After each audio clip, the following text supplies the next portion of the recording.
he got finished with his burger and he just sat there and he looked at me and he's like, you know what?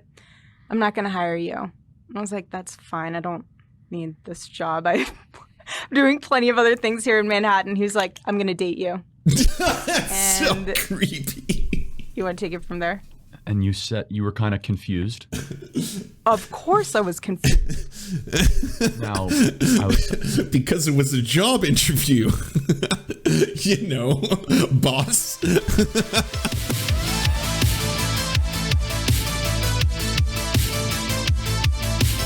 All right, let's turn from car ads to Charlie Kirk ads.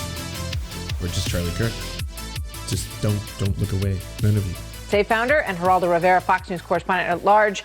Gentlemen, good to have both of you with us this evening. Geraldo, let me start with you. Your reaction to this speech this evening from Joe Biden. Well, I have two reactions. One is kind of superficial. The other is more substantive. On the superficial side, it was very annoying that the frog he had in his throat, constantly clearing his throat. Yeah. The message was designed to be stirring and very patriotic and rallying the country behind the decision by the Electoral College, and which reflected the decision of the American people. But he's no Donald Trump in that regard. Mm-hmm. However, he's absolutely right. It is over. I want the president, my friend. Yes, Donald Trump, known for being eloquent and very soft on the ears, almost like listening to ASMR.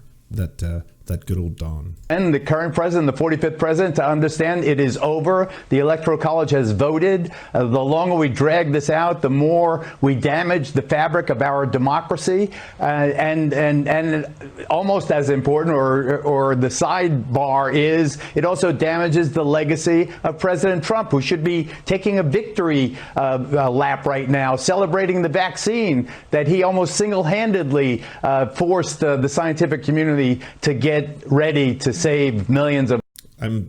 What? That's not what he meant by grab him by the blank. That's like he didn't force them. It wasn't like, hey, you have to make it, or I'm forcing you, all of you. I'm forcing you. Money. It's money. Lives, Martha. Okay. Charlie, what do you think, having watched this evening? Yeah, I think I have the same, let's say, goal as Geraldo. I just take the exact opposite viewpoint, which is if we actually want what's best for the country, then you're going to have to answer some of these questions that 55 to 60 million Americans have. And they're very good questions, such as why were signature processes changed in Georgia? What exactly happened with people being shut out from voting tabulation process? And Joe Biden mentioned in his speech that some of this was discussed in court. Some of these, by the way, are still being played out. There's still plenty of pending legal challenges. There are hundreds. Some people say Mayor Giuliani. Well, just one second, Geraldo. Hear me out. Geraldo, let me say one finish, thing. And then Geraldo can jump in.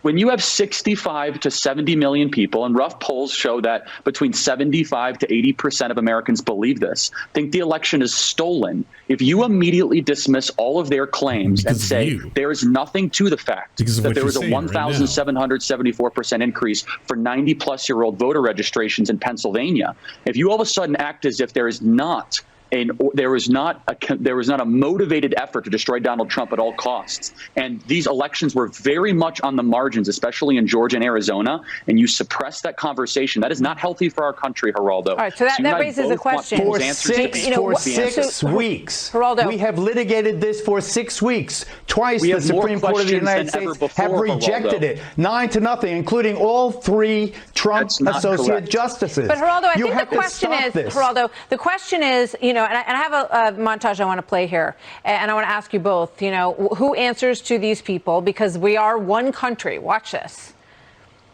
It's the real stories right here today, and you're making a part of history. That's all for you folks out there right now. Oh, it's Dr. Jones.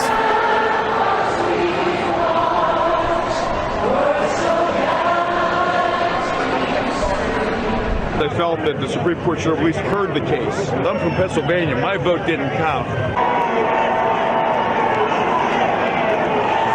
It's Your about vote doesn't count. Election, and it's like if I didn't get the results I wanted, the vote didn't count. That's not what democracy is, right? Integrity. We're from Milwaukee, Wisconsin, and the reason we drove here to D.C. was to support our president, Donald J. Trump. We are Americans. We are going to stand up, and it is time that our votes count. So, Geraldo, my point is that the passion is real for these millions and millions of people across the country. And how do you meet them? How does Joe Biden meet them? How does President Donald Trump address them right now in a way that can at least allow them to feel that their voices are heard, that their concerns are understood? As Al Gore in 2000 lost the election by 500 votes in a single state, he had the grace and good sense when it was clear the Supreme Court was not going to go his way, to walk away in a way that put the country ahead of his own political ambitions. Donald Trump has so much to celebrate. He had the most successful single term in the modern history of our country. But to persist... What are you? You are so weird. Like, I just want to say that he's craven. That's it. I'm just going to start and end at that, because it's like he's like, I see the next train and I'm going to jump it. All right, that's all there is to it. I see what's happening here. I'm going to pay homage. All right, I'm going to kiss all the bootstraps y'all want. All right, just put the fucking sock on my face, daddy. That's fine. Drink, drink, drink. Sweat, sweat, sweat. That's all delicious, right? But at the same time, I want to see what's going on in the future. All right, we got to look to the future, everybody. So Trump was both the greatest president that had ever lived, and also it's illegal for me to say that he still is the president. That's what we got right here. Insisting against the Supreme Court, against the scores of lawsuits that have gone against him, every single one of them, that he won. That's why these people, they believe him. They love him. They are following his lead. It is the president who is instilling in these people the false sense that they have been gypped. Charlie makes the point that there are so many affidavits or here or there. You litigate each one of them. If someone's guilty of election fraud, you put them in jail. The Attorney General of the United States, William Barr, said that there is no... I am loving all the react Andes coming off of Charlie Kirk for this entire interview, by the way. Just nonstop, like. Look, we actually have more questions than ever before. And Geraldo, respectfully, the Supreme Court did not say there was no election fraud. They just decided not to hear the case. It's really dangerous to conflate the two. Yeah, they said that there was no standing behind it. However, you can understand that judges, being non-political creatures, wanted to stay away from this. Remember back in 2000, the Supreme Court even said, we don't like being in this position. Okay, so is everyone fighting? Like everyone? Because like everyone on the left is fighting too. So is everyone on the right fighting? I think like Alex Jones and Nick Fuentes, I guess, seem to be a little sync in the alt-right side of things. So they, I guess they're not fighting, but is that just it? Is that the times we live in? Just everyone is just like sick and scared and locked indoors all the time and horny all mixed together, and it's just weird combination where everyone is just going to fight 24/7. For the future of our country and for the goodness of our republic, these questions must be answered, or else you're going to have tens of millions of people that will never trust another election again. I'm out of time. Thank you very much, Geraldo and Charlie. Good to have you here tonight. Thank you, Mark. Coming up, we'll talk to the Texas GOP chair, Alan West, who's getting... Well, that part's good. But hey, Charlie Kirk can't be sad for too long. Because, have you heard the news? Buddy, happy Sunday, a very special episode where you get to meet my fiance. I recently got engaged, and we go through the story of that and so much more. You guys can check out Erica's amazing fashion line, proclaimstreetwear.com. I encourage all of you like me to go maybe place an order for a sweater or a t-shirt, because there's an amazing give back factor, and you guys will... I would like to tell all of you about my one true love, who I love more than anything in the world. I want to talk to you about my new engagement. I'm so very, very pleased to introduce to you my one and only deal that I'm making right now. There's a special offer, 2-for-1 t-shirts of my love, whose name you will learn after the promo code. Thank you. I'm engaged. Here's the story. Buckle up. Here we go. We are lucky to have Charlie Kirk. Charlie Kirk's running the White House, folks. I want to thank Charlie. He's an incredible guy. His spirit, his love of this country. He's done an amazing job. We are going to fight for freedom on campuses across the country. Hey, everybody. Welcome to this episode of The Charlie Kirk Show. Hello. Hello. I'm saying hello to my fiance. And we are super thrilled to do this episode. We've had a lot of people ask us about this episode. to do something together sitting down. World meet Erica Franzfe, who has an amazing podcast, Midweek. Just gonna read these comments going on over here. It seems we have a chat divided, and a chat divided upon itself cannot stand. I know that. Look at this. People all over the map. Man, Abby Shapiro 2.0, it seems. Huh. Oh my God, she has his face. I didn't even think. Oh no. And an incredible. Oh no, she totally does. All right. Okay. If some of y'all are too young to have a lot of friends who have partners, you start to learn that there's the odd time when you have some friends who get together and they look like they could be brother and sister. There's sometimes that happens and you're like, oh, they have very similar features. They have very similar faces. It has nothing to do with like incest or anything like that. It's just they look very, very closely related. Let's say fashion line that we're both wearing called Proclaim Like they could Streetwear. be We'll get into that exactly. first. That's it. It's narcissism. It's 100% narcissism. It's not. I'm not implying it's incest. It's not that. It's not like some kind of like, oh yeah, you marry your cousins. Nothing like that. It's narcissism. They're so obsessed with their own image that they're like, yes, I too would like to have sex with a mirror. Can I marry a mirror? Like a giant mirror? No. Well, what's the next best thing? Thank you for having me. I'm a longtime listener. So a lot of people have emailed us and they've asked us to do this. And some pretty big news that we had last week. And I just thought this would be fun. I'm here for all of it. Here for all of it. So we've been together for 2 years. And we met through a family friend. Should we go through the whole story? Why don't you tell the story? Do you want to give the Spark Notes version or do you want to give... We'll do the long form podcast version. Long form podcast version. Okay. So you started Turning Point 2012, right? So Trump's first rally in Arizona was when? And it was the summer of 15. Summer of 15. So I went with my mom. That's all I can see now. Trump I can't stop seeing it. His first one. And Tyler was there. Tyler Boyer. Yes, he was there with his wife, his beautiful wife, and his kids. This is so white. It's true. This is the whitest thing that's ever happened. Then we're gonna have to cut into a shot of her, zoom in really slowly. Okay, I want it to just really slowly, that angle, but then I want you to have just the side of my face. You know that feeling that people get from seeing side boob? Yeah, I want that, but I want them to get it from my cheek and jawline. So cheek and jawline in the corner, but again, zoom in on her. She's the centerpiece. That's what's important here. Okay, let's do it. He came up to me afterwards and he was like, hey, we have this organization and we're starting in Arizona. Would love for you to be a part of it. And it was one of those things where everything he said sounded super exciting, but I was getting ready to... Oh man, I wonder, what would Charlie Kirk's pickup line gonna be? What was it? Hey baby, did you miss segregation? Moved to New York.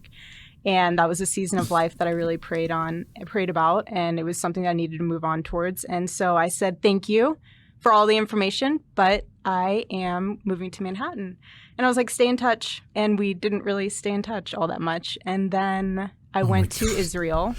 And what year was that? This is worse than listening to your friends tell these stories where you actually have a mild interest in learning. This is so much worse. And then halfway through, you're like, I don't need to know so much ancillary information. No, don't tell me about the taxi driver and how he didn't appreciate the tip. Oh God, I don't care. Yeah, no, yes, you're cheap. We get it. You're cheap. I love you in spite of it. 2018. That was May of 2018. And that was By the way, I've never seen Charlie Kirk act like this. This is so weird. This is like watching the Joker trying to pretend to do something he learned on the TV program. He's like, okay, yes. Hello, I do love you. We're so in love. I hold hands and smile now. Actually, maybe it's because I've never seen him smile. Is that it? See? Opening. So I happened to be there in Israel too. And so I was on a pilgrimage with my mom in Israel, and it was our last day, and we were standing in the ticket line, and that is the most Charlie Kirk story possible. That I got to admit. Come on, if someone was to tell you, here's how Charlie Kirk will propose to his wife, we're getting pretty close, right? Like it's probably he would want to be somewhere near the Gaza Strip. make sure everything's secure, make sure, the promised land is secure. And then, of course, he'd get on one knee and again, look around to make sure everything is going exactly as planned. But then, smile and pop that question. And I turned around and I saw someone who looked super familiar, but I've never talked to them or met them before. And I looked at him and I was like... Oh, she was starstruck. Turned over to my mom and I was like, he looks really familiar. And didn't say anything. And then came back home and got a message from Tyler, from who I had met at the Trump rally. And he was saying, hey, you should come to Turning Point's office. We're having an office opening. We'd like to discuss with you about everything that we're doing with the faith component side of things. And yeah, we met at the office very briefly. Yeah. And that was you that was standing in line in Israel. And then we went to Bill's Burgers in New York. Best burgers. Oh my gosh. So then, do you want to tell that part? You can tell it. They hear enough of me. It's all they hear is me. Okay, so we get to Bill's Burgers, and I'm there thinking it's a business interview. It started that way. Right. So we sit down, and you grill me for, 3 hours? Yeah. Easily. On philosophy, politics, religion, culture. Economics. What else? Everything else you can imagine, he grilled me. Anything he talks about on his podcast show, he grilled me on. Mm-hmm. Pretty much. Just didn't record it. And then Wait, sorry. That sounds so obnoxious, by the way.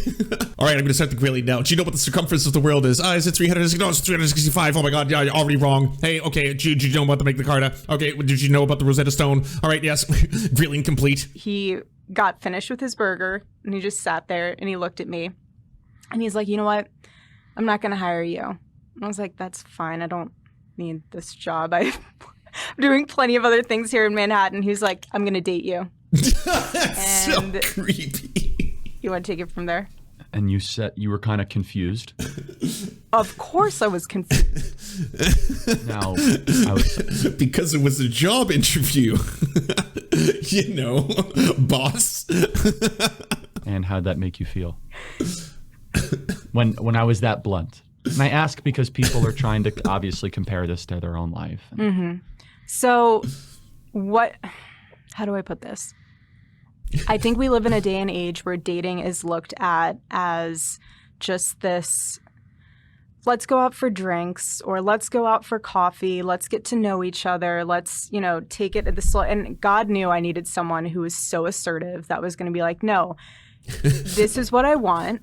We're going to pursue. I'm so assertive, baby, that if you think you're here for a job interview, nah, you're in the middle of a date. We're mid-date right now. Yeah, this is the date. Ooh, assertive. Wow. Do this dating very seriously and go from there. And so I think I was taken back. This is literally a quid pro quo relationship. Yeah, and no you shit. knew what you wanted, but at the same so time, true. It was something that I didn't even know I needed. And I was like, you know what? He's the guy. And I remember trying to process it on the walk home because I literally had to walk from Bill's Burgers, was that 52nd? Right near Rockefeller Center. Yeah. Right, all the way back to 30th and Madison, just trying to That's process. Back when New York was home. A city. Oh, and home for me. Mm-hmm. And I remember calling my mom and she was like, did you get the job? And I was like, no, but I got a boyfriend. And I tell this to young men all the time. Oh, interesting. Tell me the story. Come on, my ears are burning. Well, you'll never guess. It was the guy who was giving me the job interview. So I could work and eat and pay rent. Yeah, instead of doing the interview, he wants to have sex with me. Yeah. How are you, Mom? So you must be very direct because these young men, they rap-a-tap dance around the issue and they are never actually, and I shouldn't say never, but far too often. Yeah, I mean, don't be so direct. He's actually giving some chat advice on how to be assertive in the dating world. Yeah, okay, dog. Be assertive by asking out your employees or your subordinates. That's show assertion. I don't want you to think your livelihood's at risk, but I'd like you to go on a date with me right now. That's right, your boss. direct where you are just A jerk. But you can be assertive to the point where you're like, look, I don't want to hurt your feelings. I don't want to get my feelings hurt. I'm really serious about this, and I would like to pursue you in a very intentional manner. So we've had 2 great years. We have had 2 great years. Done a lot of crazy things. Mm-hmm. Traveled all over. Israel, London. Mm-hmm. Oh, I thought it was just going to be Israel. Oh gosh, yeah. Israel again. And then, of course, we set up some more. Mm-hmm. And the election, which has been something. And so you've been working very hard on what we're wearing, your sweatshirt. Yeah. Proclaim streetwear. Mm-hmm. So tell... Really not helping with the whole they look like each other thing. On top of which, who said at the start of this that they were wearing similar outfits? And I was like, it happens, you know? I mean, they're just black shirts. It's very generic, right? There's a lot of black sweatshirts. They look similar. No, I was wrong. Now I am the fool. No. They're very intentionally made. Yes, they're designed, if you will. Right. So I started it, I guess 2.5, 3 years ago. So this is the relaunch of it. But back in August of 2016, I was coming home from Boston. And we know how to mass market. And then we also have like holistic candles with Charlie Kirk's face on them. The candles actually get larger as they melt. You talk to boss babes out there. They're like, I'm never going to be able to find a man. They need to, first of all, humility is huge in that standpoint. But second of all, the whole boss babe culture is so toxic. It's so toxic. And it even talks about in scripture how 2 oxen can carry a heavier load. You cannot do it all by yourself. And for women out there who think they don't need a man or don't think they need someone to help them pursue further in life or to have a more complete fulfillment of themselves, I have seen it firsthand. Well, you heard it, ladies. You heard it there, all right? If you think you don't need a man in order to be fulfilled, to be a true, powerful oxen, then roll the dice. Go roll the dice. See how well you do without the man. If you want to fulfill your oxen destiny. That's all I'm going to say, all right? You're a bigger gambler than I am. Living in Manhattan where women who are in their late 30s, early 40s, their life was their career. And there's nothing wrong with that because my mom was a career-oriented woman and career-oriented mom. But you sacrifice a lot of things. And then by the time you're in your 40s, you're bitter, you're frustrated, you feel like you missed out, and you feel like you are behind the curve. And then you just are, tainted. But from a boss babe culture, tainted. It forces women to feel like they all need to be sullied, if you will. And they're not. Not everyone is meant to be an entrepreneur. We all. You're about to marry the person who was giving you a job interview.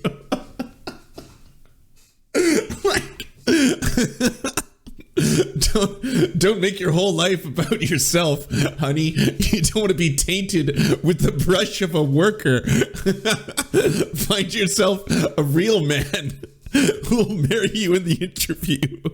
But that's why I think so many women get frustrated is they look on social media and they're like, oh, this person has their own business. Right. Or they're selling shampoo or they're a multi-level marketing genius or whatever. But it's one of those things where our God is a God of order. And there's a reason why there's a husband and a wife. And there's a reason why there's a family. And there's a reason why there's certain things you're supposed to do beforehand before you get married. And there are things that you're not supposed to do before you get married, which is saved for marriage itself. Of course. And I think that goes for dating too. You're not supposed to treat your boyfriend or your girlfriend like your fiance or like your husband. You set boundaries and you really are able to then say, okay, he is in charge of XYZ in our relationship. I'm in charge of the other side of that. And I know that a lot of women who are strong, they're very strong personality females, you have to also give your other half, your counterpart, your male companion, the respect they deserve. And I think men. So, don't be disobedient. That's all I'm saying in so many words. Every sentence that she says is a but. It's every single one of them is like, I know there's a lot of powerful women out there, but you should be subservient to your man. I know there's a lot of women who think they can get out there and then, create careers for themselves and all that kind of stuff. But you should find a job interview who will shackle you. You have to be worthy of that respect. They do, absolutely. And that, it feeds into itself. So women say, you're not worthy of my respect. I'm going to become the man. Mm-hmm. So you have these hyper-masculine women in their early 30s that are quite honestly miserable. But it doesn't, but it doesn't start like that. I feel like women just, they keep tapping away until the guy completely breaks down and he's like, look, you do whatever you want to do. They just disengage. Or they become a feminine man. Right. New York is full of them. Yeah. It's of these men that kind of take a backseat role to a much more boss babe type woman. I just don't think that works. I mean, Obviously, I don't either, considering who I'm dating. However, that doesn't mean that. Or who I'm There's nothing that exudes testosterone more than you, Charlie Kirk. All right? If we measured testosterone in head size. That doesn't mean women can't succeed and flourish. No. Invest and I grow. think it's very important that women have their own, whether that's a career or they're invested in something, or they're invested in something outside of the household, whether that's volunteering your time, whether that's having your own company, whether that's homeschooling your kids. I think we all have our own lane. Mm-hmm. And we all have our own lane. Wow. Like, I wonder if it's the exact same at home, or is this just part of the whole performative thing? Is this part of the grift? Is it like, okay, good, done. And then it's like, the fuck, Charlie? Spoke for too long, didn't talk about my t-shirts, my sweatshirts. What's going on? Sorry, madam. Don't let anyone see this. They can't see me being subservient to you. They have to remember that I'm the cart driving the oxen. If you're nervous after the engagement, you got real then problems. there's something wrong. I can tell you. Yeah. If you're nervous after the engagement, you got to disengage. Right. But if you're relieved after the engagement, then you're doing the right And thing. you're good. Because it's a big deal, and you want the It's logistics to go huge. right. And I surprised you. You did surprise me. We should tell that story real quick. Tell the story. Okay, so Social entrepreneur proclaim streetwear. They're wearing proclaimed streetwear. And she's a social entrepreneur. Good.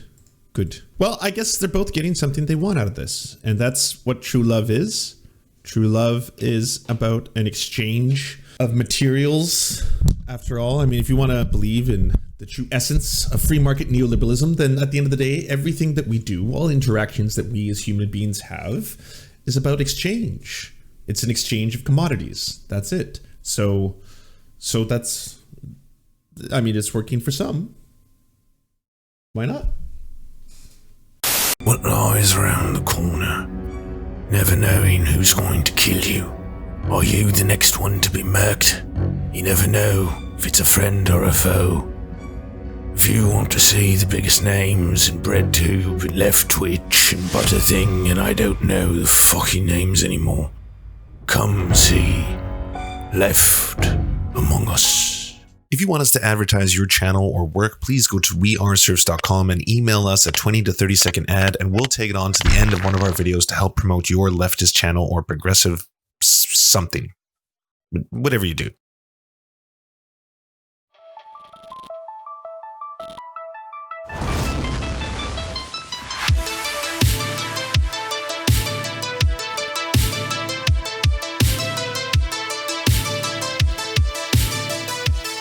To our God, I'm Rast, Xander Corvus, and Schlatsky, we shall commit blood sacrifices in your honor. To our monarch, Tom Spiker, our lives are yours to command. To our lords, Jeffrey Lamb, Trevor R., Stephen, Hans Josephine, Poppy Nelson, Ryan Lubin, Jimothy K. Meeblebeeps Jr., we bow meekly for your pleasure.